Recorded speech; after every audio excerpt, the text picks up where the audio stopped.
we all lie.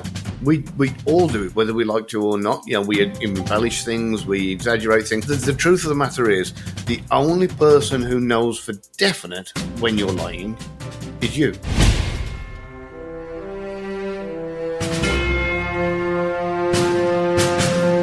Welcome to Mindset Lessons from the Field. I'm Gina Cazazza, the author of the upcoming memoir, Training with the SEAL. Today's guest is ranked number 9 in the world for body language. He is a former covert intelligence operator and a best-selling author and founder of SpyQ, an elite spy school experience built by operatives for leaders.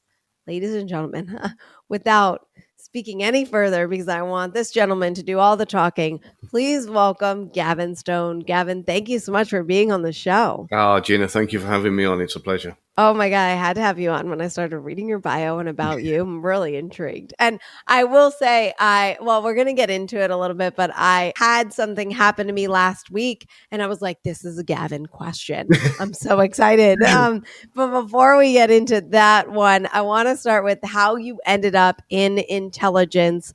Like, was it a lifelong goal or was it like this unexpected turn? I slipped. So it was purely accidental. It started years and years ago, and it was very different for me to the usual route that most people are taking. So for most people, they're at college and they usually get a tap on the shoulder off the security services or somebody to say, look, would you consider working for your country, kind of thing. And I did it a slightly different way. So I started off in the private sector, in private investigations and the bread and butter end of things, and managed to work my way up through different government departments and different people, and rub shoulders with the right people, using what I'd learned along the way to make contacts in where I wanted to end up. And every time I kind of went up a step, as it were, I met somebody else that allowed me to get another step further, and just kind of did what I needed to do in order to keep rising to human intelligence gathering. Wow. Wish I had you when I was just starting out in my 20s in the film business, and I needed to, it's all about making those connections and moving up. Yeah. And so, okay, knowing that you are a body language expert, right? Mm-hmm. And, you got into intelligence and all that stuff. Like, were you a good liar and a good reader for people at when you were younger, or was it a skill that you ended up acquiring through training, or was it a mix of both? A mix of both, really. I mean, I've always been reasonably good at reading people anyway, which has been a massive help. But then it was the lessons and training in the world of intelligence and that kind of thing that then ended up with me taking the route of becoming apparently one of the world's best. So, this isn't my claim, by the way. This is it was Global Gurus who ranked me at number 9 in the world. So this isn't something I woke up one day and thought, look at me, I'm so good. I'm going to give myself a title. Working in the world of intelligence, you do get a lot of training. A lot of it is actually done through role play, but obviously out in the field, you see in real time, you learn what sticks out and what stands out, and then kind of your skill set, as it were, kind of improves from there. Okay, so I remember when I did civilian SEER, and it was this weekend course, and there was this little piece of it where they did lying, and they were because you are gonna be interrogated and you have to be able to breathe and be calm under this high pressure situation. I know me. Calm is not a word to describe me in any way, shape, or form. And when I am under immense pressure, put it this way, I was an actress for a while, and I was in an acting class, and we had to do this improv scene where I was in jail, and I had to convince the guy that was my scene partner.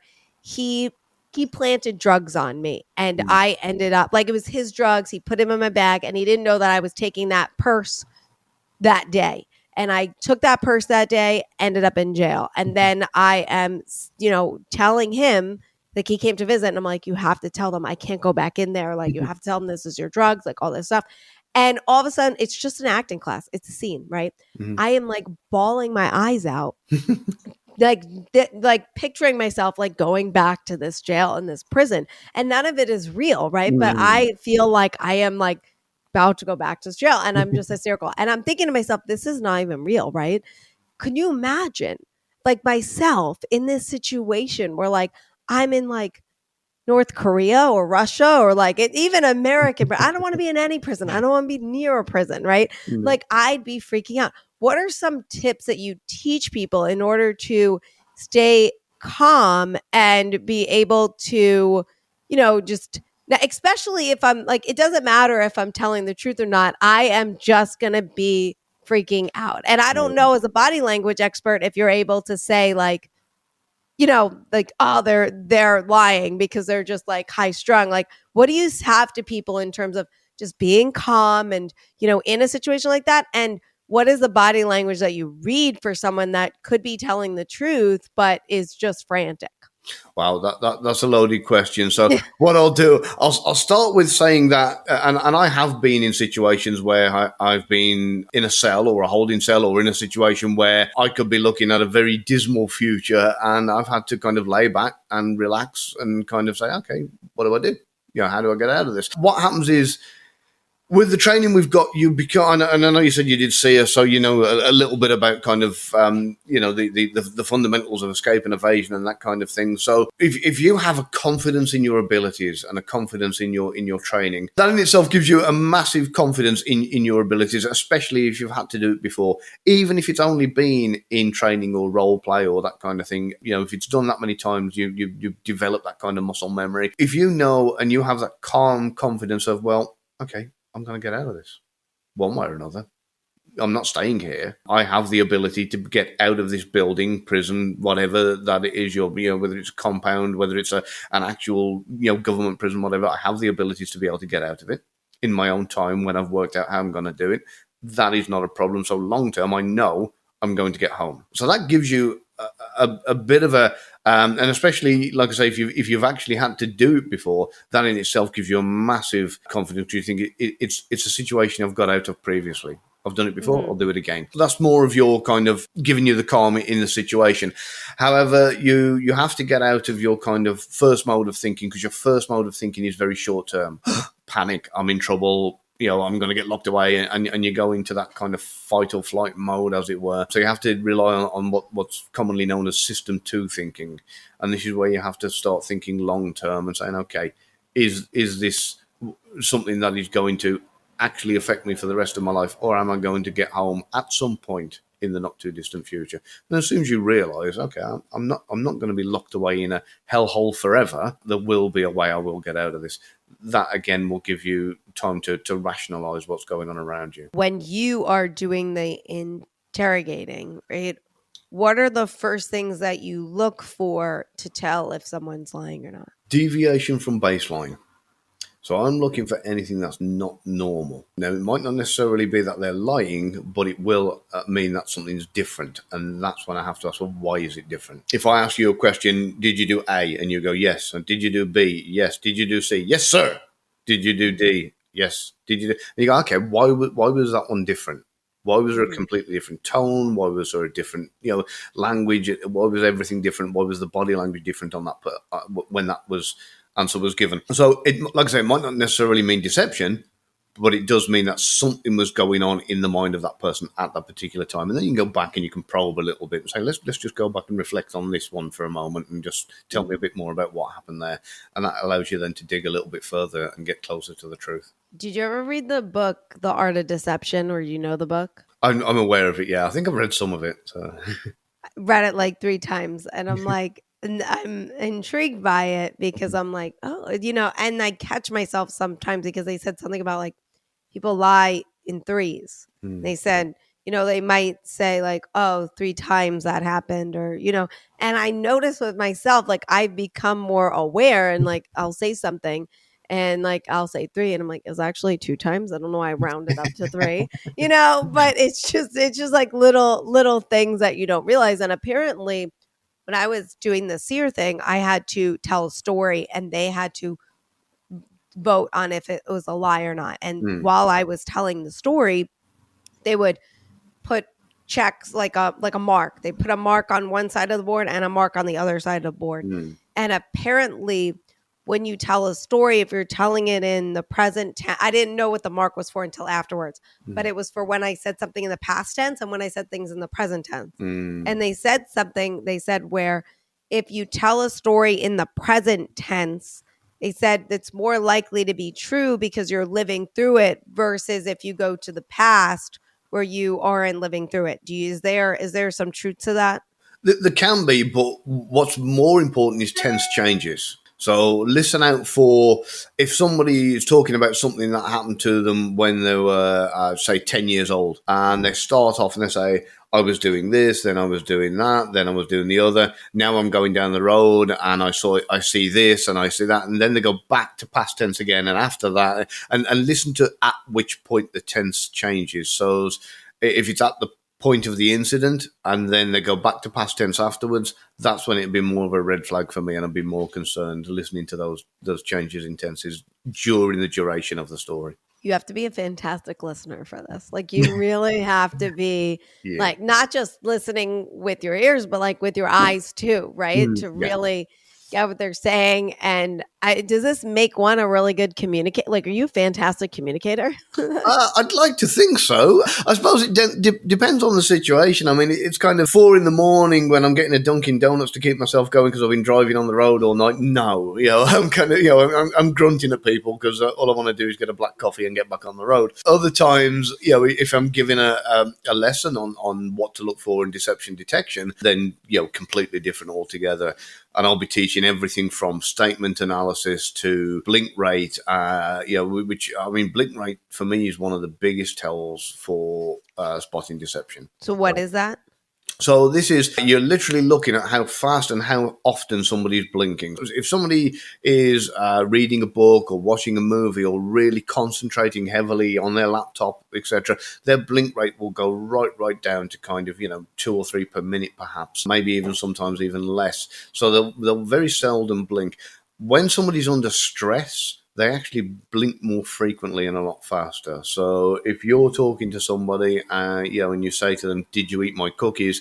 and all of a sudden they start blinking like crazy and go, "No, I didn't," and then they carry on talking, then it stands a chance they ate your cookies because their stress rate has gone up, and that's why the blink rate matches. So can anyone learn to spot deception, or is it something that is it like you have to be wired? Is it like a thing anyone could really learn or pick up at any age? It can be learned quite easily if you take the time to learn all the areas and all the disciplines of it. And then you have to take on top of that you will always get what you look for. So if you look for deception, you'll find it. So you have to sometimes step back a little bit. And this is where I talk about something called clusters. People have got this misconception that if somebody folds their arms, they're being defensive. If they fold their arms, it could mean anything at all. It could mean they're cold. It could mean they're comfortable folding their arms. It could mean they've had a thought about something that made them uncomfortable. There's so many different things that it could mean. If you look at somebody and you say to you're asking them about a particular day out and whatever else, and you think there's a point that they did something they shouldn't have done, perhaps use your credit card to pay for the drinks when you didn't know about it, and you bring that up, then all of a sudden they fold their arms. But at the same time, their blink rate increases, their breath location changes from belly to chest, their legs cross, and they start being evasive with answers, or even attacking with their answers. That's when you can say, okay, now I've got a cluster of things going on, and this is showing me deception. And then you throw on top of that this will also all change depending on the state. So if I said to you, well, Gina, did you go to the moon last night? You could say, no, I didn't go to the moon, and there'd be no deception signals there at all. Or you could say, yes, I did go to the moon, and again, there'd be no deception signals there at all. And the reason being, you've got nothing to lose. It doesn't really matter what your answer is. Whereas if you were on death row and you were you were being interviewed by somebody that is going to ultimately kind of decide that your fate, all of a sudden the stakes are huge. And now deception detection is going to be easier because of the fact that, the stress signals are going to be there and they're going to be easier to spot. It's funny that you mentioned the arm crossing because we had former KGB Jack Barsky on the show. Yeah, no, Jack, I'm talking to him later. He's fantastic guy. Oh my God. And he mentioned that. He mentioned like that, everyone thinks that, folding your arms, he goes, they could just be hugging themselves. That could be their form of comfort. You don't know. You need to know their baseline. Exactly. And unless you know their baseline, like you don't know. And it's just interesting that you say that because I remember Coach Mack was the Navy SEAL that trained me and kind of started this entire journey for me. And we used to do these brain chemistry classes once a week. And he would talk about lying. And he was like, we all do it. He's like, every single one of us lie. And it's sometimes we don't even realize it's just this exaggeration. Like I mentioned earlier when I said 3, and I'm like, it was really 2. In my mind, I'm like, it was really 2, right? And especially in the summertime, we do it all the time. We're like, it's like 300 degrees out, or like or we could even say like it's 110 and it's really 100. We don't. It's still 100 and 110. They're still hot. Oh, yeah. It's why we need to exaggerate that is beyond me. But I feel like we all do it without realizing it. It's when we realize it is when we can slip up, right? It's like in those moments of how do I like stress, like, oh, here, this is a good segue into where was my Gavin question. So I was away and I chose to lie. And I knew that this was premeditated. I was like, I'm choosing to lie in this situation. And we talked about this prior, like the group I was with, like, Gina, you're the one that's going to say it and you're going to say it this way. I said, got it. Okay. Situation occurs and I kind of go rogue. And I just like, then, because what happened was I was caught off guard. It wasn't what it was supposed to be. I was supposed to initiate, right? And then all of a sudden I got surprised with somebody initiating, and I'm like, and I then went with whatever I had in my mind. Now, it still was fine. It still worked out where it went in my favor. However, because I didn't go with the plan, I didn't know what the outcome was going to be over the next 2 days. Okay. And I put us in a very stressful situation where they could have found out that this was a lie if I didn't follow, because I went rogue, right? And I'm just really upset with myself. I'm like, we practiced this and I still went rogue anyway. Now, it didn't matter either way, but I was stressing out the entire time. What do you have for somebody that is lying and is just in this stressful situation and not like, how do you, because you have to lie for a living in a way. You're an operator. You lie, right? You have to deceive. Yeah. What happens when you kind of go off script, when something goes not according to plan and you have to kind of, what do you do in a situation like that? The first thing to do, obviously, is just give yourself a mental reset for a moment. I did something that it was a real rookie mistake, only going back a few years, where, if you can imagine it, if I'm operating and I'm trying to think how much I can reveal of this and how much I need to keep quiet. So I might mention countries that might not necessarily be the countries in question. If you can understand that sometimes I have to operate using cover and have to cover my tracks as to where I've been, where I've come from, etc. In order to keep cover, I had to drive from the UK, get a ferry crossing into Europe, drive to Germany, and it was in Germany where I got my flight to the destination country. I got to the destination country and I'm at passport control, and they said, where have you come from? And by default I went, England. And I went, oh, no, I haven't. I've come from Germany. And it was panic station. I was like, oh, stupid. Rookie mistake, because it was a red-eye flight and I wasn't with it and I was tired. And even though I'd practiced everything else for the cover, it was something that by default, I just responded England. So straight away, I thought, right, okay, step back. And just give yourself a breather. And what I did, I said, sorry. I said, I haven't come from England. I said, I've come from Germany. I said, I'm so tired. I said, I went to England last week. I said, to visit family. I said, and I had a little bit of a family issue. I said, it's just thrown me out. I'm not completely with it at the moment. I apologise. Early hours of the morning. And he just went, okay, stamp my passport and give it me back.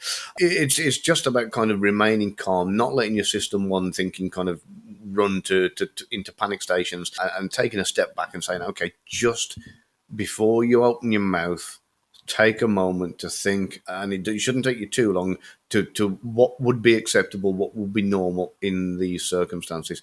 Everybody has done it at some point. Even if they're telling the truth, people have answered with a completely different answer to what they know is actually right. You might turn around and say, where have you been? And you go, oh, I've just been to Target. And then you go, I haven't been to Target. I was at Walmart. Why did I say Target? Sometimes it's just one of those things that, especially if it's an answer you're used to giving, so you answer by default and or out of habit, and it's not necessarily that you went out to deceive anybody. It's just that the mouth reacted before the brain was fully engaged. Yeah, no, I can relate to that one. How does one practice something like this? How does one, because it's funny because I find myself sometimes in these situations and I'm like, oh, I want to reset. Like, I want to do it again. But then again, I don't want to put myself in that situation. I don't even want to be in the situation in the first place. But because I did find myself in that situation and it epically failed, I want to have a success, right? But how does one practice things like this in a, I guess, like safe environment where you mentioned training, right? You mentioned like you hope that your training is good enough. Do you know you have to default to your training? Well, most people on this show are civilians, right? That are listening to the show. We're all civilians.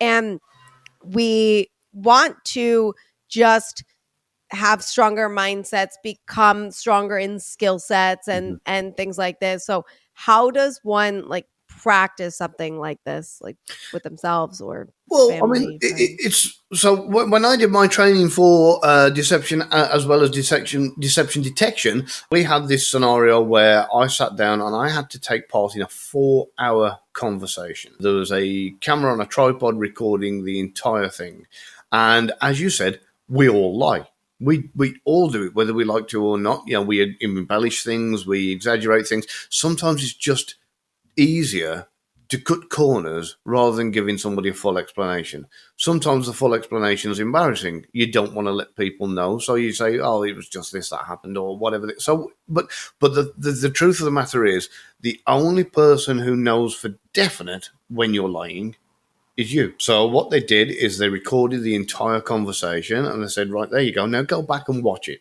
and learn your tells, because you know when you were lying." And you're the only one who knows exactly when you were lying.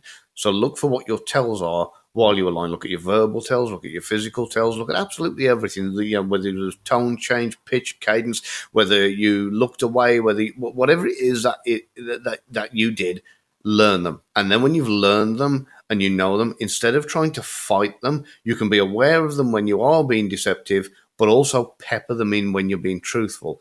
And that will then completely disrupt the baseline. We were talking about baseline. If people are trying to get a baseline on you, then they can't if you've disrupted it by peppering in deception flags, as it were, at points of truth, and they are still mildly present when you're also being deceptive. Nobody will be able to tell.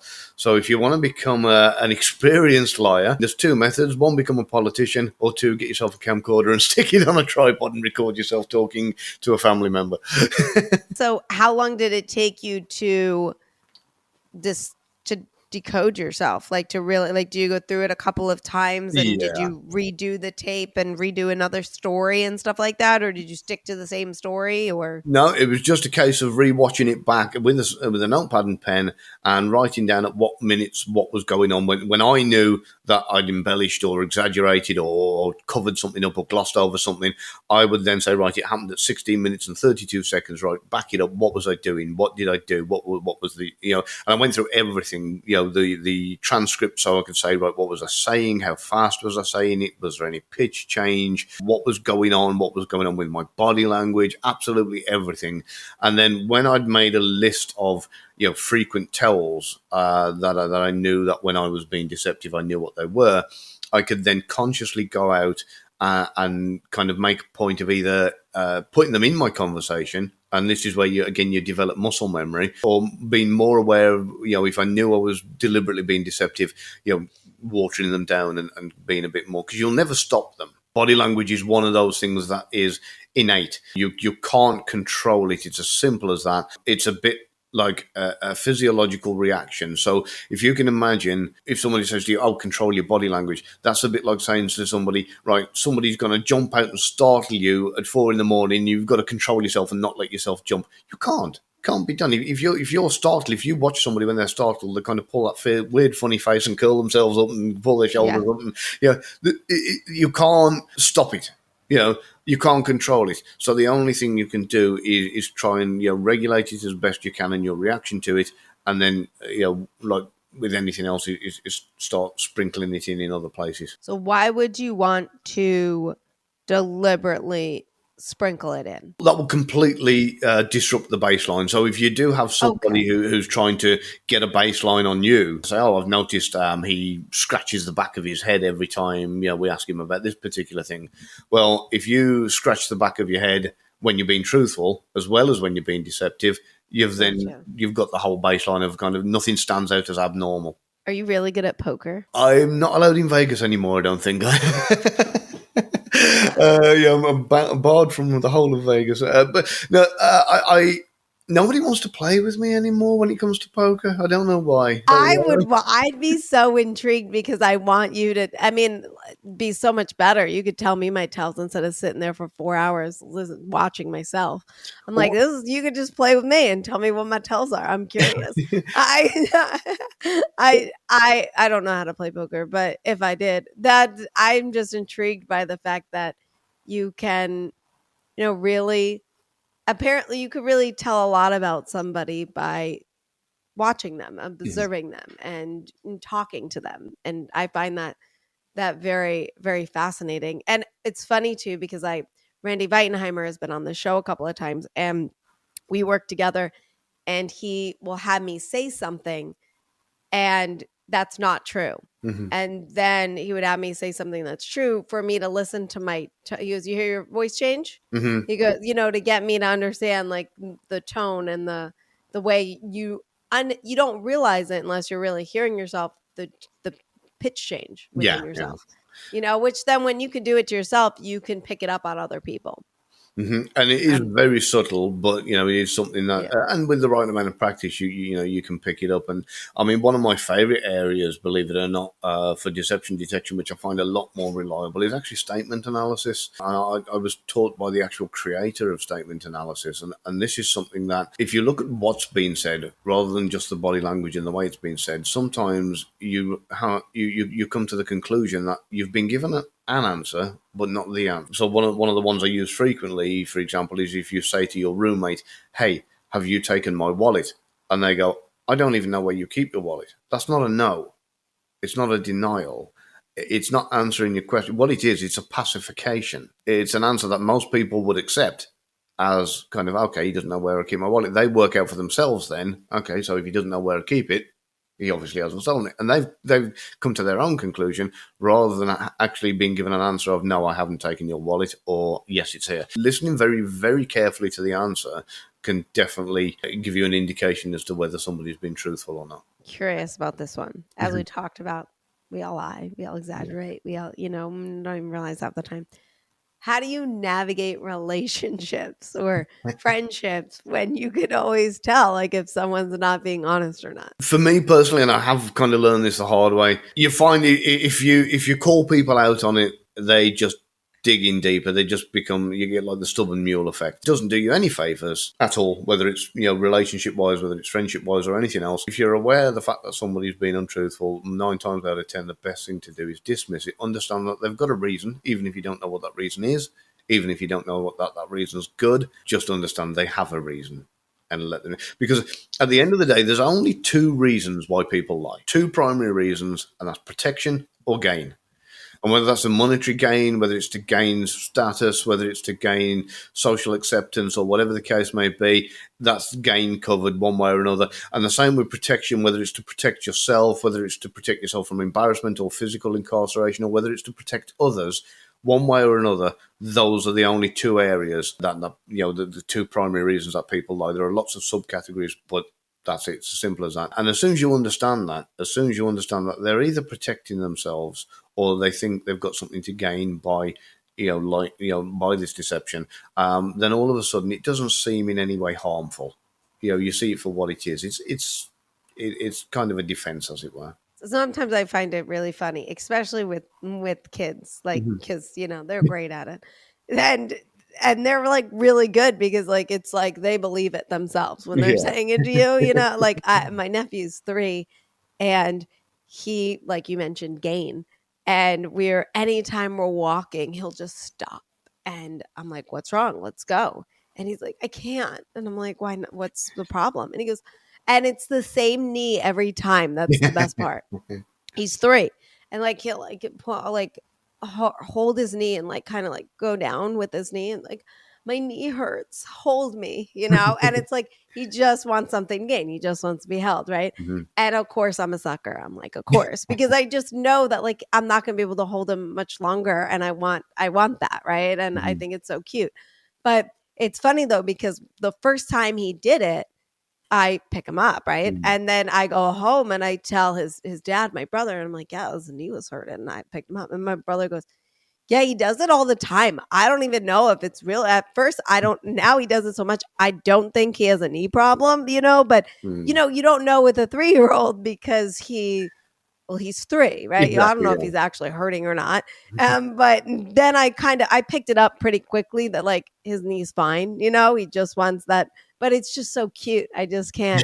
Hilarious to me. That's the problem. When it's children and it's so cute, you can't help yourself. And oh, come on, come here. I got you. I'll carry you. So humans are really, really quick. We learn from such a young age what works for us. And when we find something works for us, that's when we will capitalize on it, and that's why it's the same knee every time. That's why it's the same sudden stop. It's the same set because it's worked before, so if it's worked before, chances are it's going to work again. Reasoning of them in the mind of a 3-year-old is kind of, that's what worked last time, so I'm going to give that another shot. And of course, once they get into the habit and routine of it, then it becomes like the kind of, I want to be carried. What do I do? Let's do the knee thing again. Even if it's a subconscious thought, the way to get around it, if you get to the point where it's too much, or you've been carrying a toddler for that long, your arms ache and you physically can't do it anymore, is to look at their leverage points. It's kind of I was at my uncle's house going back a few years. He's got all his his family around the dining table, and the one particular kid always only eats the fries, nothing else, never touches the vegetables,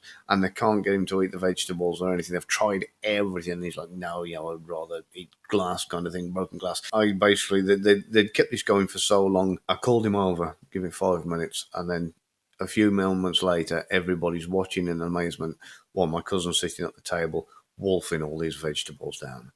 And I'm like, how the hell did you get him to do that? And they said, we've told him it's good for him. We've told him this. We've told him. I said, no. I said, you're arguing with logic. He's 4, 5. Logic isn't going to work. Look, kids don't care about logic at 5. They don't care about the vitamins and that's neither here nor there. What you need to do is appeal to his world, and his world is he's going to be able to beat his bigger brother. When I said that the bigger brother that beats him in everything, the reason he beats him in everything is because he eats his vegetables. That's why he's better at it and stronger at it than you, and you don't eat your vegetables. That's why you can't do it. And of course, all of a sudden he's like, right, that's my brother's secret.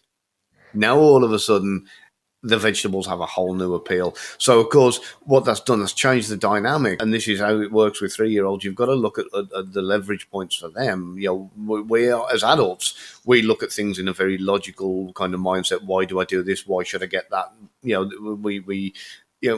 Whereas children, that's it's a totally different thing. You've got to look at the area that is going to make them go, I want to walk. I don't want to do the bad knee thing. I want to, and if you can find the right leverage points, the bad knee will soon go away. Even if it's a reward, kind of, I tell you what, if you beat me to the ice cream parlor, I'll buy you, whatever you want. And of course, you watch that bad knee vanish. Yeah.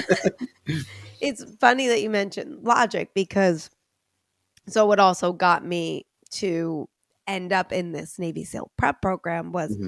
the very first day of train. It was just, for me, it was just supposed to be one day.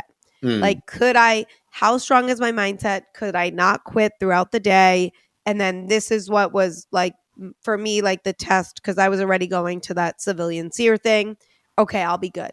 Mm-hmm. Well, the very, very last thing that Coach Max said was, if you think day one is hard, try day two, because your mind is going to give you every logical excuse to not come back. And every single excuse is going to be, like I said, logical, right? So you're going to respond to the logic because we're adults, right? And we're like, that's your reasoning to not come back, right? And if you want to have a strong mindset, you got to beat out that logic. And oh my gosh, was he right? Like day two showed up. My body was like in so much pain from day one. Did not week one, week two is coming up. And I was like, I can't go back. Like my body, because our brain moves us away from pain, right? And that was so painful. It wants us to be safe. So all these excuses. You're not trained to be a Navy SEAL. You already did day one. You never was going to go back to day two. You're not, don't worry. You're still a person of your word. Like all these things. And I had to beat that out to show up for day two. And I had to keep going and going and going. But, you know, I find myself fighting that. I didn't realize until I started understanding logic on how much of a logical person I am and how much of a logical person we are. And also until I started observing myself, I didn't realize how much a creature of habit I am. Like when like you don't realize when I go to the gym, I don't realize I'm parking in the same spot every single day. Like I had no idea. Or when I go to the bathroom in the gym, it's the same stall every single time. Or, you know, and I notice for myself when I go somewhere, like it's the same stall no matter what bathroom. And I'm like, Gina, change it up. But it's just comfortable, this one, right? For some reason. So what like how do you find yourself understanding logic and then fighting that to, you know, level up to be, you know, on that next level of human? Understand that the reason this happens is quite simply down to safety. It's a survival mechanism. You go to that bathroom stall because you know last time you went to that bathroom stall, it was safe. You survived it. You lived. You know, you didn't. No grizzly bears jumped out at you. Nobody attacked you. Nothing blew up. You know, there was toilet paper. It flushed. You know, so why would you risk going to another one that might not flush, that might not have toilet paper, that might have a grizzly bear hiding behind the door or whatever the case may be? And as crazy as it sounds, I mean, obviously we know not very many toilets hopefully have grizzly bears behind the door, but the way the human brain works, was way before we had these kind of the lifestyle we got now, where if we were living in the wild, we had to be very aware of our surroundings, and therefore we would go to places that were familiar, that we recognized, that we'd used before, things we'd done before. And this is why we tend to run on scripts, as it were. We'll always do the same thing. It's a level of, see, people go on and saying, I've got OCD, or what. We all have OCD. Everybody has OCD. We just have different levels of it.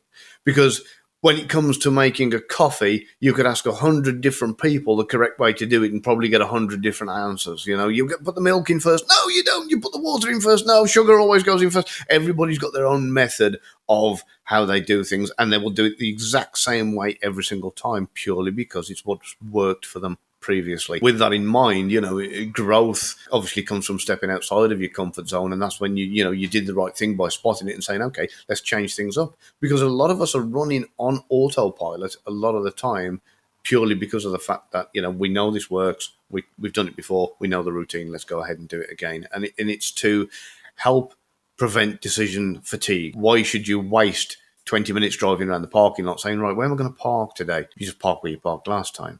Why do you go into the gym and say, which machine am I going to work? You just start where you started last time and finish where you finished last time. Which locker, which store, which you use the one. And sometimes this is disrupted because you go to your usual locker and somebody's used it. And then you'll find yourself going, and you look around, there's open lockers and locked lockers, but you'll spend like an extra 3 or 4 minutes thinking, well, which one I'm going to use now? Because the one I use is gone. And so, it becomes like a whole thing. It's like, that's an inconvenience. And that's when you'll start saying, well, do I go up here? Or, is that right? Maybe down there? Oh, no, my stuff might get splashed. Okay. And it turns into a whole episode because your usual pattern has been disrupted. So the best thing to do is realize what it is, why it's there, the purpose it serves, and then kind of say, okay, but I don't need to use the same stall or the same locker every time I park in the same spot. I can park where the hell I want. and mix things up, because when the brain learns that you can park in spot 1 or spot 5 or spot 7 or spot 3 or spot 2 or spot 4, it doesn't really matter. You're still going to survive. It opens up a lot more options to you.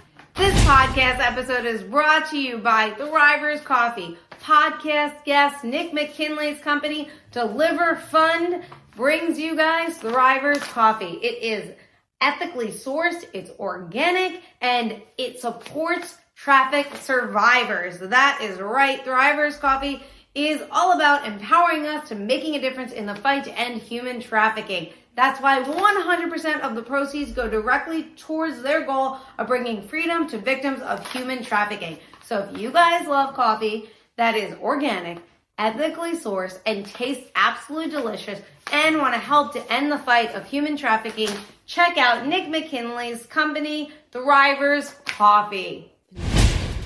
I'm curious about this one. Have there ever been moments where like you wished you couldn't read people so well? There have been a couple, yeah. And so I do get this thing a lot where people say, oh, well, you're reading me right now. And I'm like, no. I try to explain to people, it's a bit like walking past a newspaper stand in the middle of the city with all these different newspapers on display. And just because you have the ability to read every single headline and every single word of every single article doesn't mean that you want to. Can you imagine if you read absolutely everything that you ever saw just because it was there in front of you? You would drive yourself absolutely insane. So unless something really, really stands out, and you go, okay, that was unusual, or a headline grabs your attention, or unless something, that really does interest you and you go, oh, I'd like to know more about that, then 9 times out of 10, just like any other human being, I'm not really taking any much notice of anybody, because it just drives you insane reading everything and everybody all the time. But to answer your question, yes, there has been a couple of times where I wished I'd have not known the truth. I'm not going to say any more than that. So has a lie ever changed the course of a mission or even your life that you might have uncovered or something like that? So not so much missions wise as in change the course of it, but it's changed approach to it with regards to. So if you can imagine going to meet an asset at a hotel who you think is exclusively giving you information, and you meet that asset and you find out through whatever means necessary that they're also giving assets to an enemy country or another third party, then all of a sudden it changes the dynamic. So I have had things like that happen where you think, okay, they're not just bringing this to me, they're also selling it to, and again, I'm choosing my words carefully, another country or another entity or whatever. So then you go, okay, how do I utilize this to our benefit? How do I change this? So then you might turn around and say, okay, I now know you're giving information to somebody else. I'm going to change what you give them. I want you to, give me the information, and so it's about changing the relationship with the asset, so that now they are, even though they're a double agent, you're capitalizing on it in a way that's going to assist, your best interests. Now, how can you trust them to know that it's going to? You can't. I mean, you can and you can't. To a degree, it's just down to judgment. If you've done your job properly, you've built a relationship with the person and you've done it well enough, then really it's a case of you've got a good idea that they will do what they say they do. But let's face it, look how many people are in the world who marry people who think they're their soulmate and then divorce them a few years later because they didn't really know them. If that's somebody you're married to and live with 24/7, 365 days a year, imagine an asset from a foreign country that you meet once a week or once a month that you have a very limited window with. Do you really know them? Not really. You're just going to have to use your best judgment. You do build a great and growing relationship with them. And I'd like to say the majority of the time, in my instances, it's always worked out favourable. 2 exceptions, 3, 2, 2.5,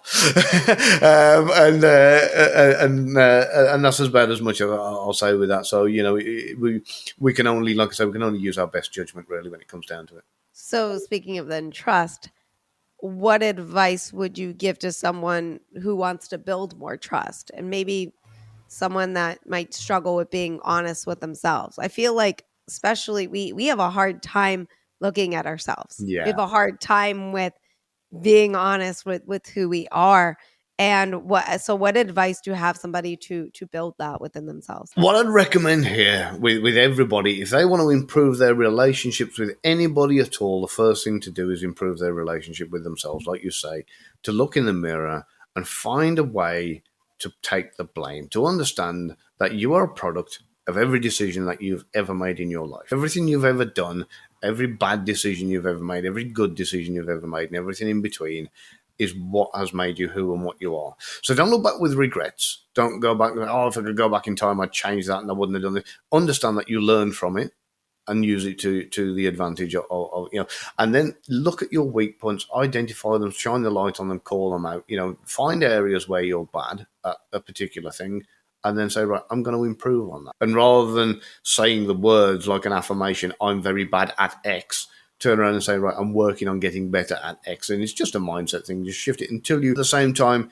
if somebody, and this is, for me, one of the biggest areas for so many people, I see it so many times, they would rather tell a small white lie to try and look better than actually look better by telling the truth. So if you break a vase and someone says, hey, did you break that? You turn around and say, yes, I'm really sorry. I'm so sorry. Let me sort it out. Let me get you another one. Let me see if I can get it repaired, whatever the case may be. Rather than turn around and go, no, I found it like that, which so many people do. And it doesn't matter what it is. And even more importantly, if you can call it out before anybody's accused you of it, go and approach the person whose plate you broke or whatever and turn around and say, look, I'm really sorry, I broke your plate. I've found by doing this, not only do most people, turn around and say, oh, it's no problem. And it actually is a lot better reaction than if you try and cover it up. But it shows a level of honesty that people then start to feel more comfortable with.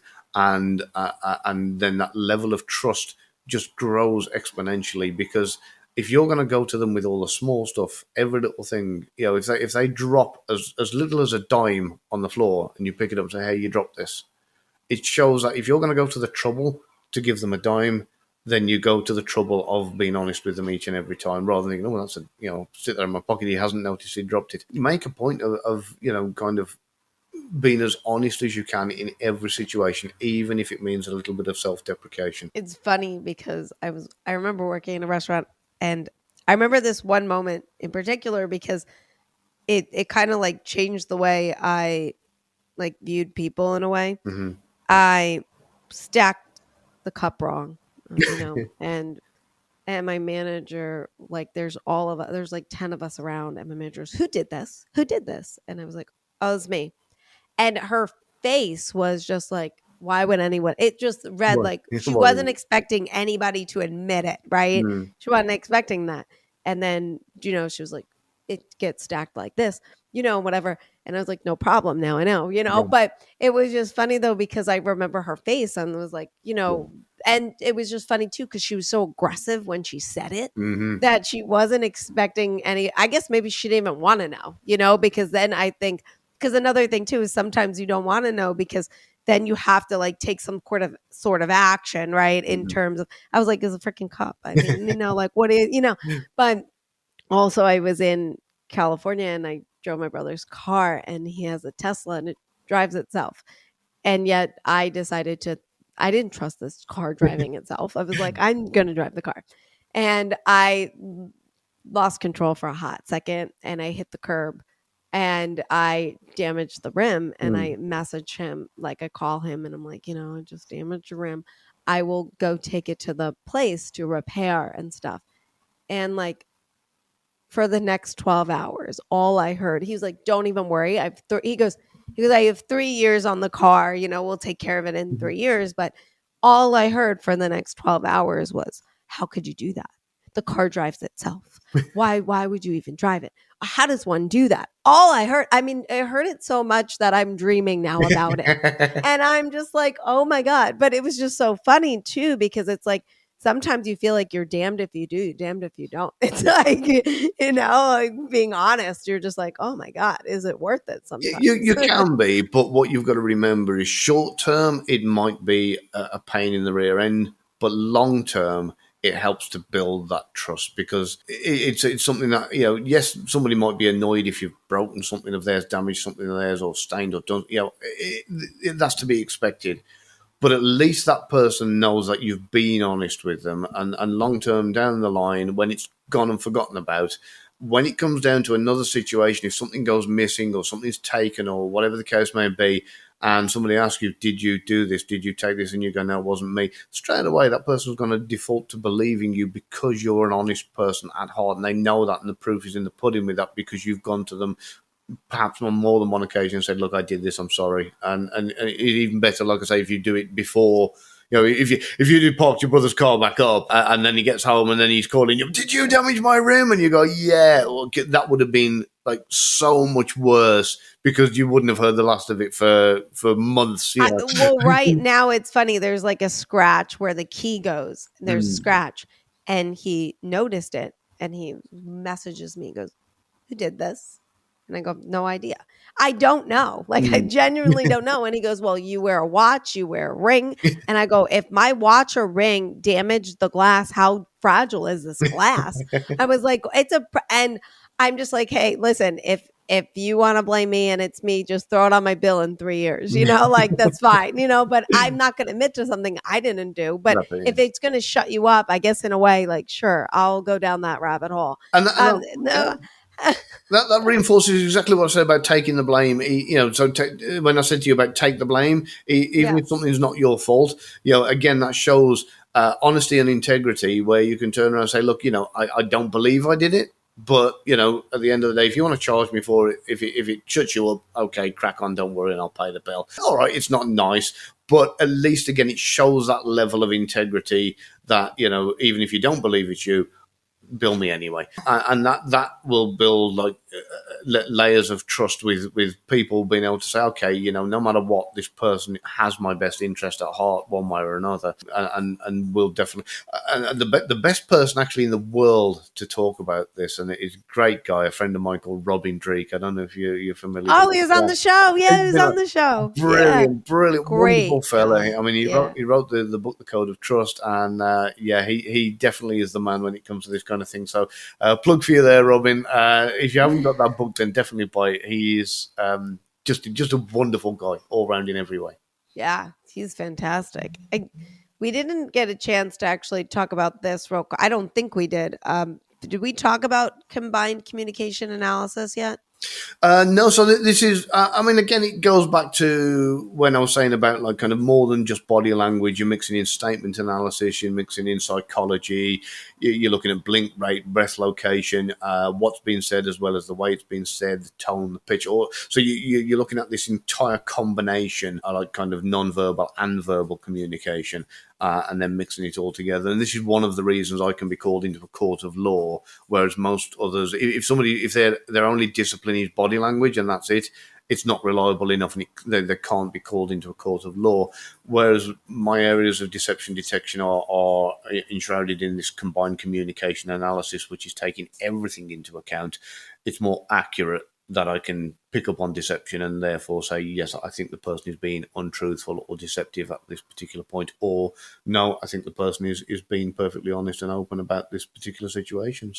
So do you like study one part for a while and then add on the next part and add on the next part in order to be able to, do the whole? And then would you say, as you mentioned earlier in the show, that one studies body deception by studying themselves, how then can we add? Is that the way we add on everything? Because when we're listening and studying ourselves, we're doing every analysis, right? We're doing tone, we're doing all that stuff. So when you're doing somebody else, like how exactly? I mean, that's overload. That's a lot, right? Yeah. That gotta be, you gotta be really on. So, I kind of talk about this in my book a little bit, and I say to people, body language and deception detection, it literally is a language. If you imagine somebody kind of reads a book, or, an English person reads a book on Spanish, and then they go to a Spanish restaurant to order food, and they get frustrated with themselves because they've forgotten everything they've read in the book and they're not fluent. It would be absolutely insane, right? If somebody turns around and says, I've read a book on body language, therefore I'm a deception detection expert. No, they're not. right? It doesn't work like that. So you have to become proficient in one particular area. So start with something. Just start with maybe blink rate and becoming aware of it. And all you've got to do is just count somebody's blink rate over 6 seconds, multiply it by 10, and then you get the answer. So over 6 seconds, if they blink once, then, it's 10 times per minute, or whatever the case may be. And if they blink 5 times, 50 times per minute, which is really, really high. Some people, when they're under extreme stress, it can be as much as 250 times a minute that a person will blink under extreme stress.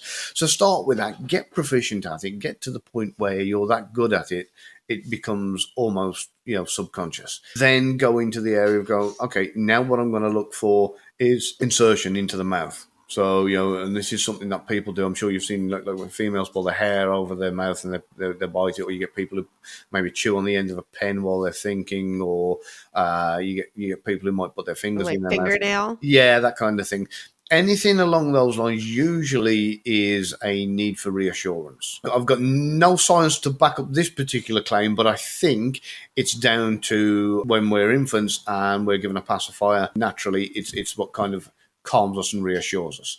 So, and again, there's no science behind that. That's just my own conclusion of where the origins come from. So if you're talking to somebody, if you're a salesperson, you're talking to somebody about, a particular feature or a particular product, and they do that where they put the pen in their mouth or put their finger in their mouth or whatever else, that's a need for reassurance. So you need to address something that is that, you can say, I see you're not 100% sure about this particular feature. Let me run you through it and explain to you how it works. And again, get proficient at that. And just build on one thing at a time. You can't become fluent in a language overnight. You need to learn to say hello first and then how are you? And, and bit by bit build on it. And this is where, after enough time, just like anything, you can become multiple disciplined at being able to do it all at once. If you imagine when you first got into a car to drive and you're there and you're looking at the pedals to put your foot on the brake, and you're looking at the selector to put it into drive, and you're looking for where everything is, you're looking for where eventually you pull away, and then years later, you don't need to look for the brake pedal. Instinctively, you just know it's there. You don't need to look for the switches. You can just reach out and click them. You don't need to do any of that because you've become so proficient in doing all of this at once. You get people, they jump into the car, put their seatbelt on, start it up and drive away, and they're not thinking that, they're using the lights, they're using the bits of it, and they're doing it as they're going, multiple things at once, both hands, both legs, whatever, all working while their eyes are looking. And that's a bit like combined communication or body language. You get into the habit of being able to see in your peripheral vision. You don't need to be staring at someone's chest to see if their breath location has changed from belly to chest. You don't need to be staring into their eyes to count their blink rate. You just see it all naturally and even, like I say, subconsciously to a degree. So for my final question for the show, for our listeners, what do you have for us that we can do on a daily basis to strengthen our mindset and be able to handle challenges that come our way? Oh, I like that. That's a great question. I like your question. I think growth is the way forward in kind of every area. The person who thinks he knows everything is the most ignorant of all. I read every day. I'm constantly watching YouTube videos and looking and going, is that true? And challenging it and going to see and if there's evidence of it to support it or against it. And I think with everybody is not to get comfortable in learning a fact and going, okay, now I've learned about this, so therefore that's it, and I know everything about that area. Grow in a way where when it comes to mindset, there are so many things that are still not understood even by scientists. Even now, behavioral scientists all over the world can't even agree on what personality is. If the best of the best can't agree and don't know, then how does the average person? So keep that in mind with kind of, just because you've learned something doesn't mean it's there forever. Keep growing dynamically and moving on in ways that allows you to keep that momentum going. Thank you so much. And thank you so much for being on the show. You're absolutely fantastic. No problem. Thank you for having me. And everyone that's listening, please like, share, comment, subscribe, become a Substack member for extra goodies that only our Substack members get. And I'll see you guys next week. Thank you.